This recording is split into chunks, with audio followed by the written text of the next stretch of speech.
Hello, and welcome back to Season 10 of COUG ZONE. I'm your host, Catherin Doyle. And I'm your co-host, Matti Tenney. As the spring semester rolls around, we have tons of WSU sports to cover, from track running up high on the podium to basketball not having their ideal season, and football ending the year with a strong bowl win. Plus, there has been some changes regarding WSU athletics with a new coaching staff, a new look for men's basketball, and even more. There's lots of potential to look forward to and another exciting year of WSU sports to come. All that and so much more. Right here, only on COUG ZONE.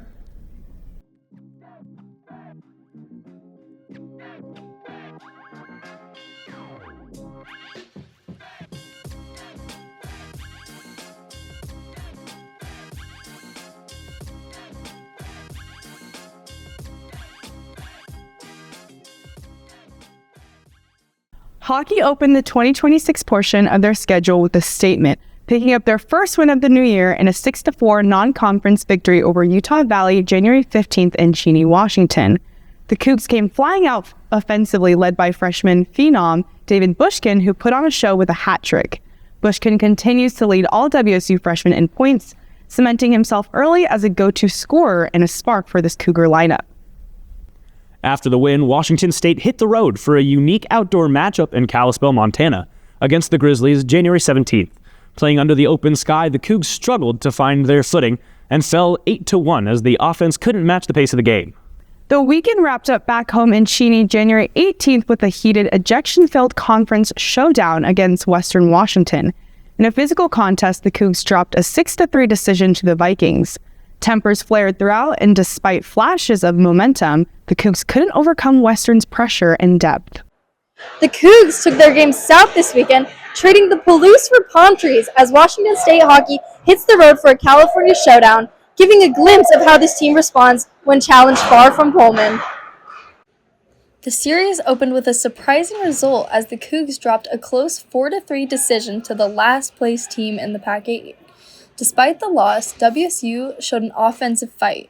Braden Smith got the Cougs on the board, followed by goals from Max Lazaro and David Bushkin to keep the game within reach. Washington State pushed late, but UCSD was able to hold on and escape with a 1-goal win. Looking to bounce back in Game 2, the Cougs came out with urgency. The teams traded chances all night in tightly contested battle that stayed deadlocked through regulation and overtime, ending 3-3. With the game headed to shootout, WSU turned to its playmakers and its goaltender.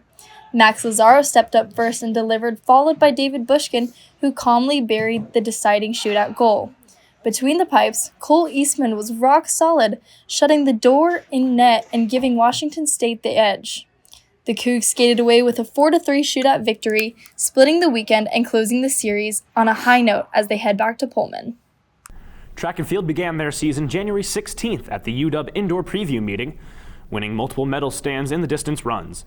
In the men's mile run, Eric Sweden took a first-place finish in the B section by winning a race in the time of 4 minutes and 17 seconds.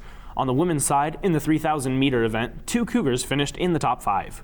Taylor Sletner led the way for those athletes by placing third with a run of 9 minutes and 48 seconds, while Jalen Leonard soon followed with a 6th-place run of 9 minutes and 51 seconds. In the women's 1,000 meters, Rosemary Longisa completed the race in 3rd place with a time of 2 minutes and 38 seconds. The men's 3,000 meters concluded the meet for WSU, but it was highlighted by Evans Cureri to finish 2nd overall in 7 minutes and 51 seconds. The Cougars carried that momentum over to the Lauren McCluskey Memorial in Idaho, January 23rd to the 24th. Washington State had multiple medalists there as well. Among events in the women's 1,000 meters, Lindsay Siebert secured a position as a runner-up with a time of 2 minutes and 57 seconds, and Nicole Yanasak followed Siebert, finishing in 3rd place with a time of 3 minutes flat. The men's 3,000 meters was one event where the Cougars dominated as Washington State swept the top 3 spots on the podium. Karui emerged as the winner in 1st place with a time of 8 minutes and 22 seconds. Josephat Melly came in 2nd with a completion time of 8 minutes and 25 seconds. Katov Stevens in 3rd finished in 8 minutes and 26 seconds. Finally, in the women's 800-meter, Hannah Bailey placed 4th with a time of 2 minutes and 20 seconds. Men's basketball almost completed a comeback against St. Mary's on January 10th. Losing 88-82 after being down by 18, the Cougs were able to cut their deficit to as little as 3 points with just over 7 minutes left to play. The Cougs were led by freshman guard Ace Glass, who put up 24 points, 9 assists, and a career-high 6 rebounds. Even with the Cougs shooting over 54% from the floor, St. Mary's made a total of 14 threes and put together a 50-point first half that proved to be too much for the Cougs to handle. In a highly anticipated game against Gonzaga January 15th, the Cougs put together a solid first half, but ended up falling apart in the second half as they took a 65-86 loss. Senior forward Simon Hildebrandt and junior guard Jerome Morton both put up WSU career highs of 16 points each, while Glass also put up 16 points himself. Ultimately, Wazoo struggled with Gonzaga's size as redshirt junior N.D. Okafor had foul trouble early on and played limited minutes in the second half. WSU was outscored in the paint 52-12 and allowed an opponent season-high 43 rebounds. WSU takes another close loss against San Francisco on January 18th as the Dons scored 9 unanswered points in the last 2 minutes of the game to win 85-80. Junior forward Amelia Yalano dropped a career-high 21 points with a Glass who put up 20 of his own. WSU shot a season-best 57.6% from the floor that also includes 10 three-pointers. Washington State finished their road trip in California against San Diego on January 21st, falling short yet again in a close 96-92 loss. Wazoo was rallying from behind an 18-point deficit after the first half, but could not complete the comeback even with 29 points from Glass and 21 from Okafor. The Cougs scored 60 points in the second half, the most out of any half this season, but San Diego was able to sink 15 three-pointers and shoot 54% from three to secure the win. WSU comes back to the Palouse to take on Pepperdine January 24th, ending their losing streak. Taking home a 95-79 victory, 6 players reached double digits in scoring, as well as the team shooting 53% from the floor. The big difference maker in this game was Wazoo's bench outscoring Pepperdine's bench 36-8, which included freshman guard Dio Blakely scoring his first career basket. This is Mya Limes here at Beasley. Cougs played against Pepperdine and immediately pulled ahead in an impressive lead of 20-7 after their first time out. The Cougs let their grip go as Pepperdine started to close the gap, but WSU ended up holding on and ending the half 47-37. Missing shots, the team struggled to get back into the second half as Pepperdine continues to close in, getting only 5 points ahead at 58-53. They kept the fans on the edge of their seats, but the Cougs did not disappoint after realizing they were in trouble. They managed to pull ahead and hold a 20-point lead. Freshman walk-on Dio Blakely scored the last free throw for WSU, winning the game 95-79. I'm Mya Limes, here with COUG ZONE. Go Cougs! Women's basketball put up an impressive second half against Santa Clara on January 10th, but it wasn't enough as they fell short in a 98-92 loss at Beasley Coliseum.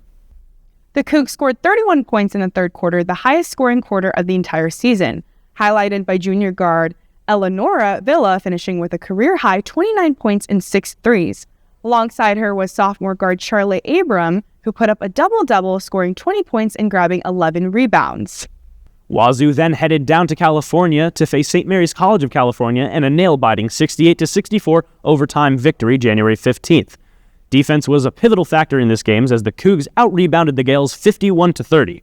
Washington State continued going back and forth as they were trading key buckets and great defensive stops until the end of the fourth quarter. Then, as soon as overtime hit, the Cougs fully locked in on defense to hold St. Mary's to just 7 points as WSU took home the win. The Cougs traveled back to Pullman January 17th as San Francisco took it away in this 85-72 loss. Junior center Alex Colville and Villa led the offense again for Wazoo, scoring 17 and 18 respectively, along with some stellar passing to help keep the Cougs' chemistry strong. Wazoo had another amazing third quarter to keep the Cougs within 5 of the Dons going into the fourth quarter. Even though the Cougs kept the energy up for the rest of the game, they could not catch up with San Francisco as they pushed their lead back up to double digits until the end of regulation. Heading back down to California, Washington State suffered another loss late in the game, losing 65-53 against the University of the Pacific January 22nd. The Cougs had a lot of things going for them, scoring 23 bench points, making 13 of 15 from the free throw line, and grabbing a season-high 16 offensive rebounds. But they managed to shoot 30% from the field. With all things considered, they kept themselves in this game as they only trailed by 1 going into the second half.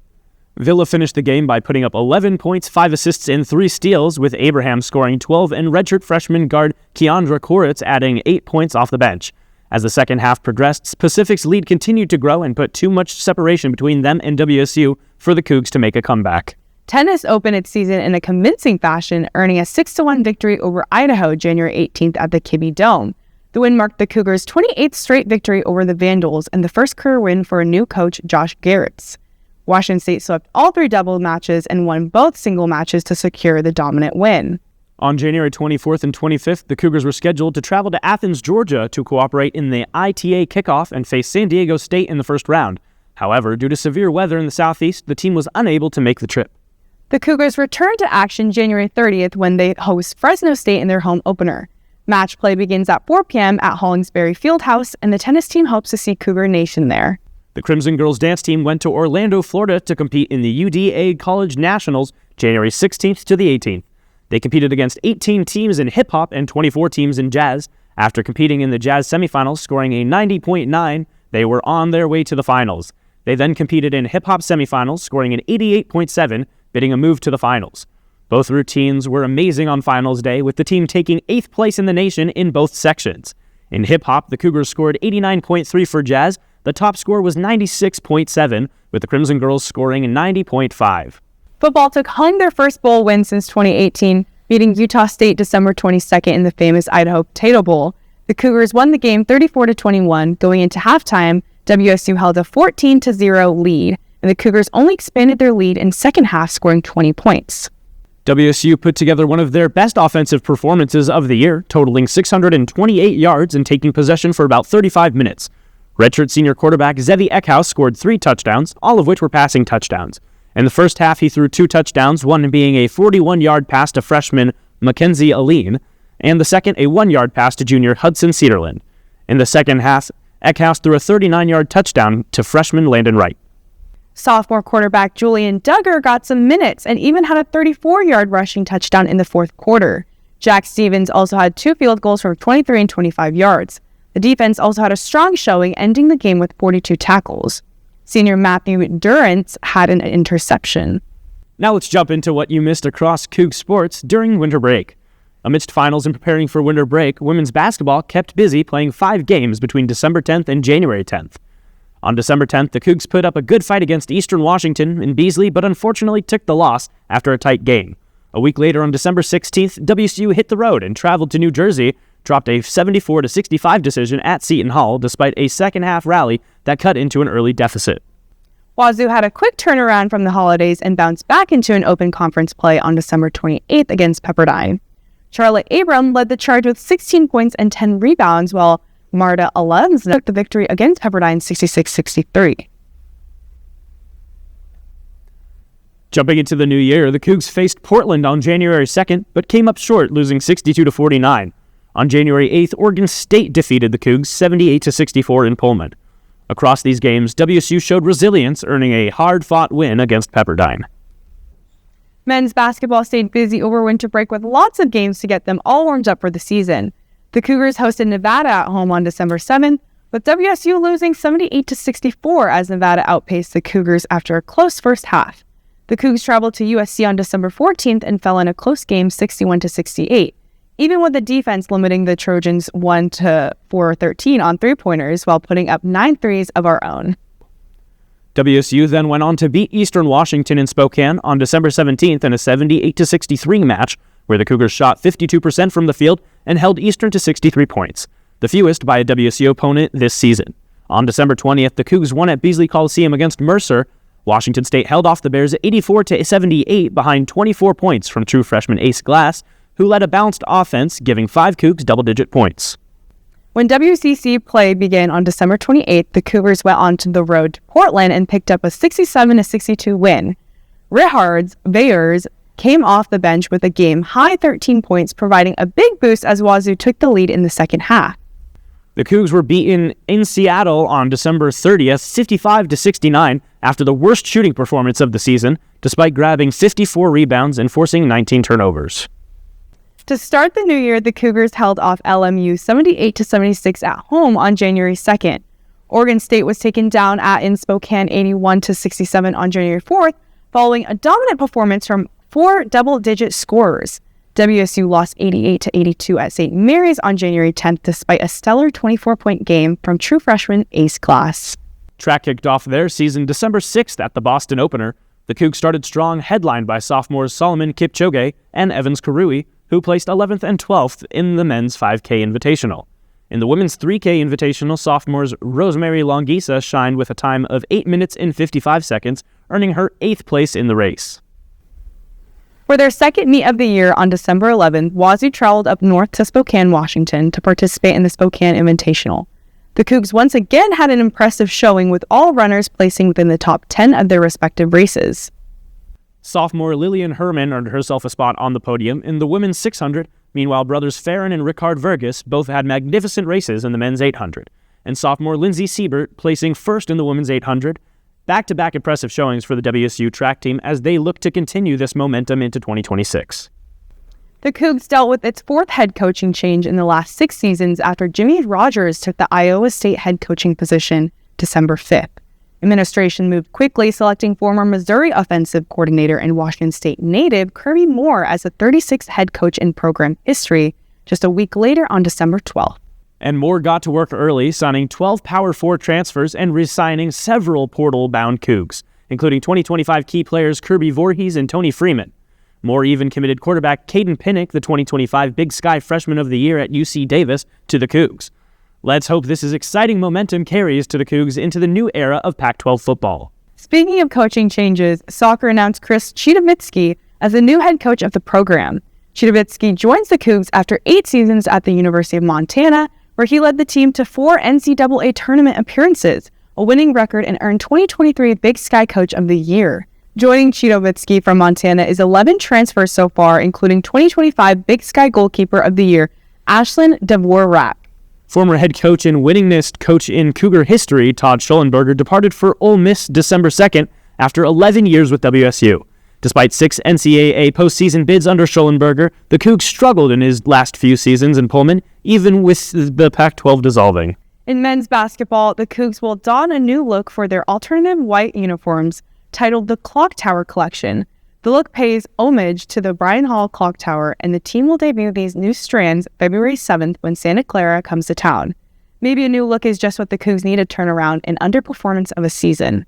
Fans can look forward to an enhanced experience come football season. The athletics department has raised $10 million to fix Giesa Field's video board and improve the audio system and field lights. For athletes, the football locker room will also be completely renovated. These funds came completely through donation, highlighting an upward trend in revenue source for WSU. If this funding momentum keeps up, the doors for WSU sports and athletes will continue to open up a much-needed change after a tumultuous last few years for Cougar athletics and Coug fans alike. Now here are some upcoming games to look forward to in the beginning of February.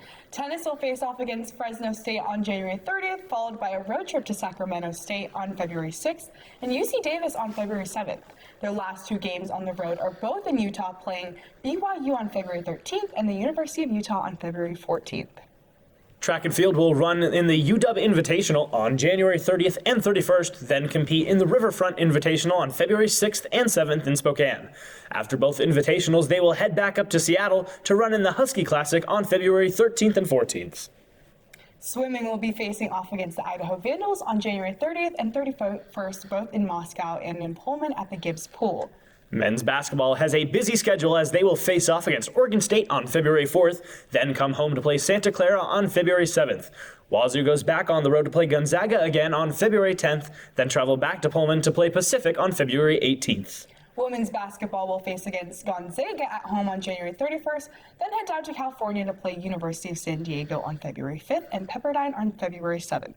The Cougs come back to Beasley to play the University of Portland on February 12th, and afterwards go against Gonzaga again in Spokane on February 19th. Men's golf flies over to Hawaii to play in the John Burns Intercollegiate from February 12th to the 14th, then immediately after play in the Prestige Tournament in La Quinta, California from February 16th to the 18th. Women's golf will play in Palm Desert, California as they compete in the Mountain Classic match play from February 9th to the 11th. And finally, the baseball team will play their first series of the season against Alabama from February 13th to the 15th. Then their next series will be against Cal Poly from February 20th to the 22nd. Thanks for watching the first episode of Season 10 of COUG ZONE. Want more WSN content? Follow us on all our social media at Wazoo Sports Network on Instagram and TikTok, and at Wazoo Sportsnet on X. Also, make sure to like and subscribe to Cable 8 Productions on our YouTube for more amazing content like a new episode of Crimson Corner. And our merch store is live. Click the link in our Instagram bio to see all the WSN swag available for purchase. Once again, I'm Catherin Doyle. And I'm Matti Tenney. It was our delight to be your host today, and we'll catch you next time. Right here, only on COUG ZONE.